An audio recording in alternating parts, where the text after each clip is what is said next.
Hi everybody, it's Az here from Heel vs Babyface.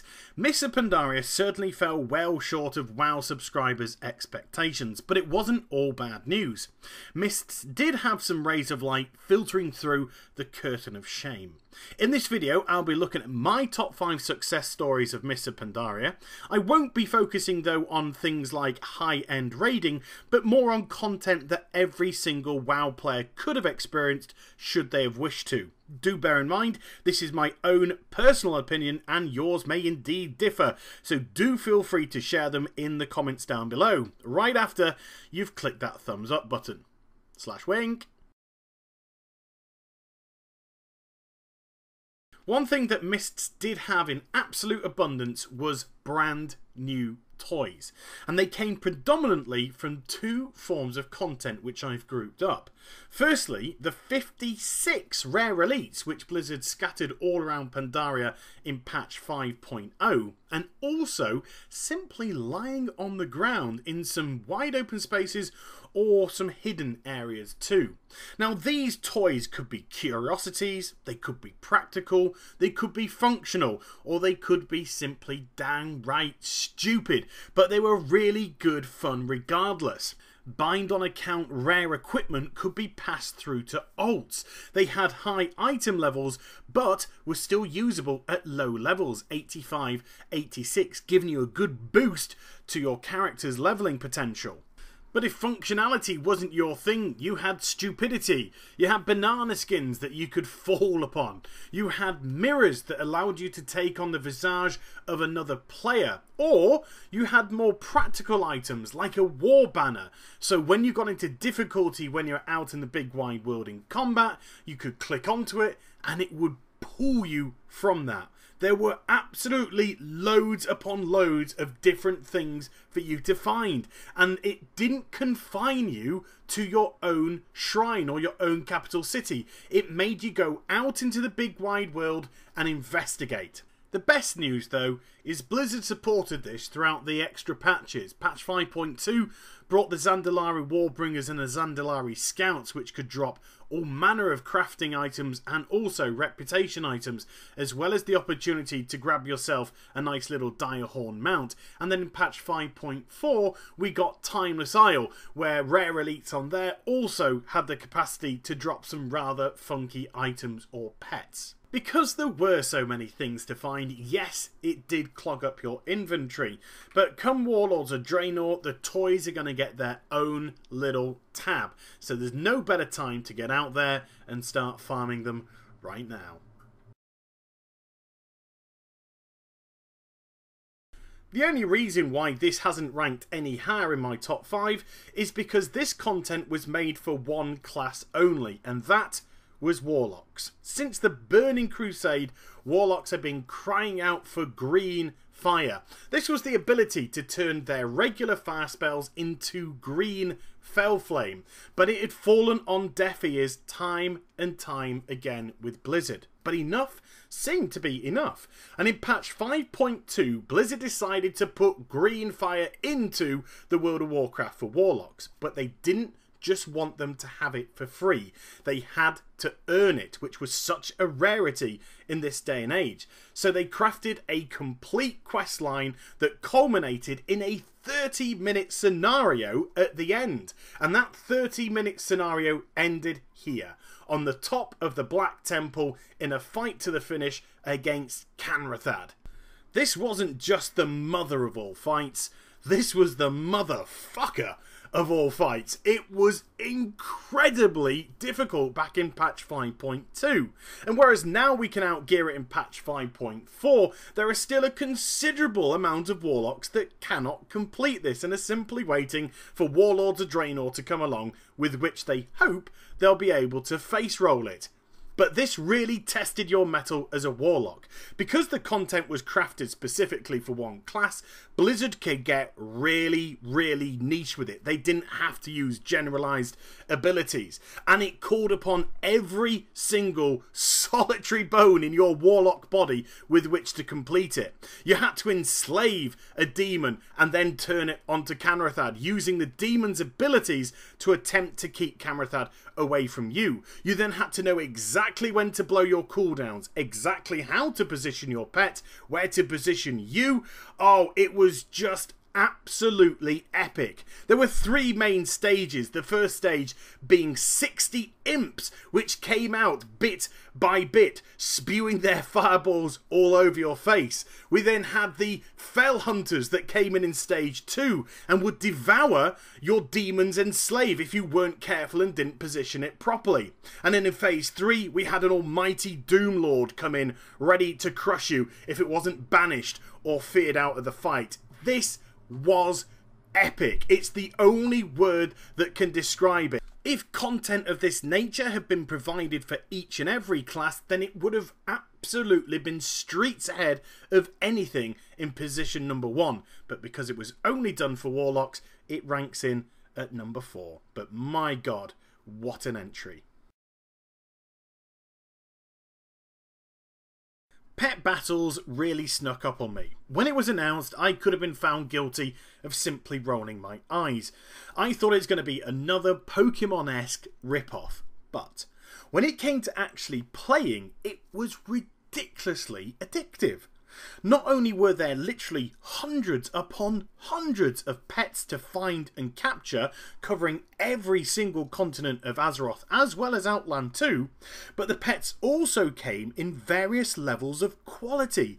So there was always the option to stay for the hardened player in a certain zone and farm until they found the one that they actually wanted.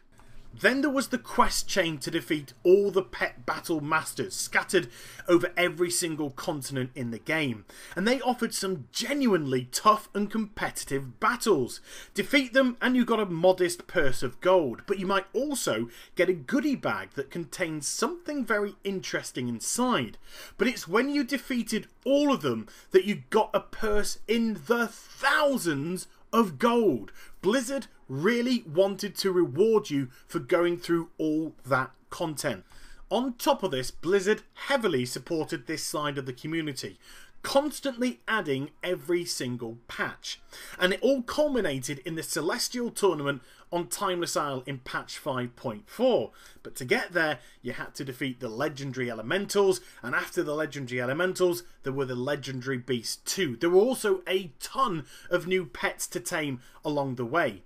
But there was just something else, something a little bit more that pushed it over the edge for me. And that was the fact we all have our own special pets which we absolutely adore. Whether we get them out in public or private, we do absolutely love them. So to suddenly have them fighting alongside us and earning us rewards and leveling them up in the process just gave us some ridiculous amounts of satisfaction as well. There's no doubt Pet Battles absolutely belongs here in the top 5, and it'll be very interesting to see how this side actually evolves come Warlords of Draenor.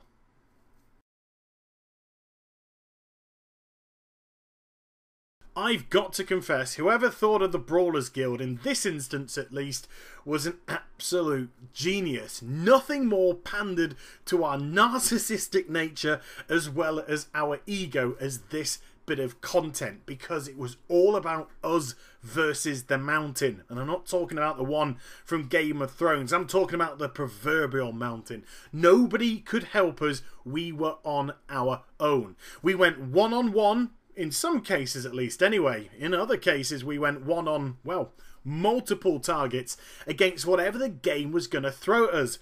Defeat 4 bosses and you would actually advance a level. But each time you were successful, you got yourself a decent amount of gold as reward, probably a trash item which we could sell for another amount as well. But then Blizzard did the best thing possible. It was another bit of content they decided to support.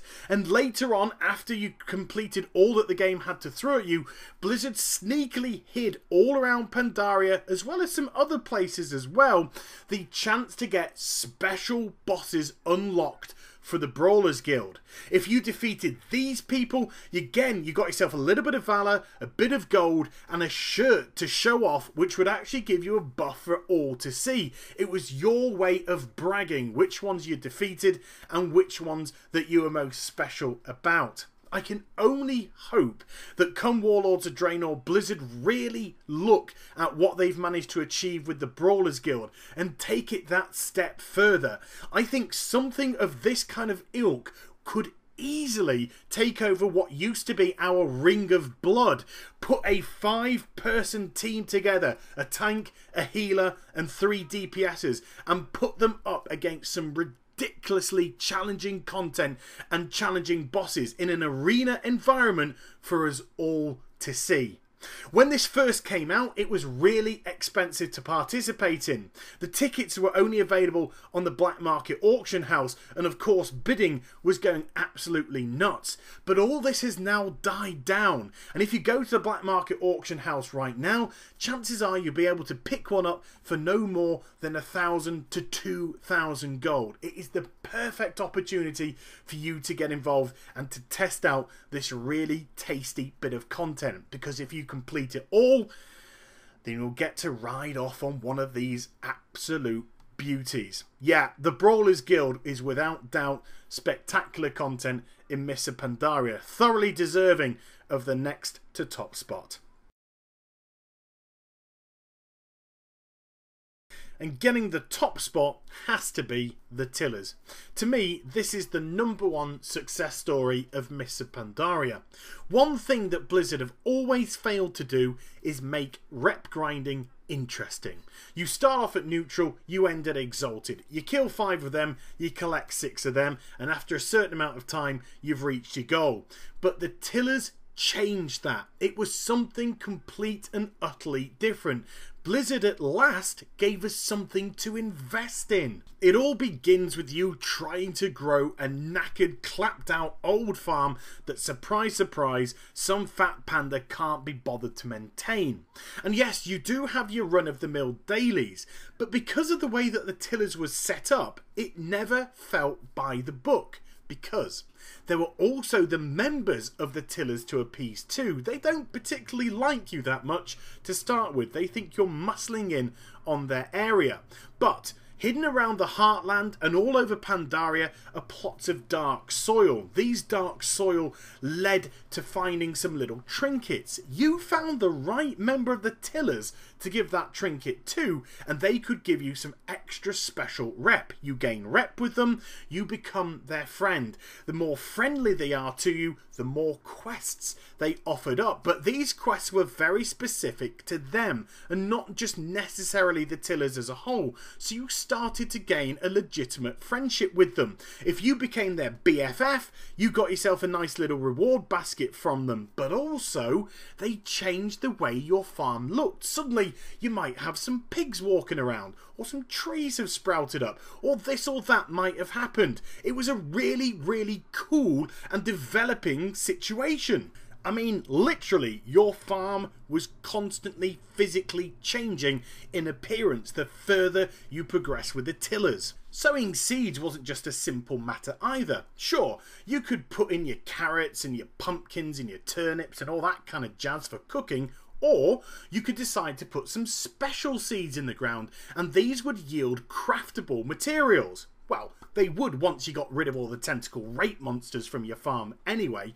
You could literally bring up some cloth or leather, or you could also put motes of harmony into the ground and yield them too, converting them into the spirits of harmony, which were very difficult to get hold of in the early life of Mists. All this was very, very useful indeed. Now, the Tillers was never going to have the longevity to go all the way through Mists of Pandaria. I absolutely understand that. But what it did is it paved the way for future content to be successful.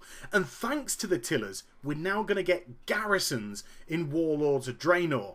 There is no doubt in my mind that the Tillers is the absolute #1 for the list. Well, I've been very intrigued to see what you thought were the best things about Mists of Pandaria. Please post them in the comments below. Also, like and subscribe to my channel.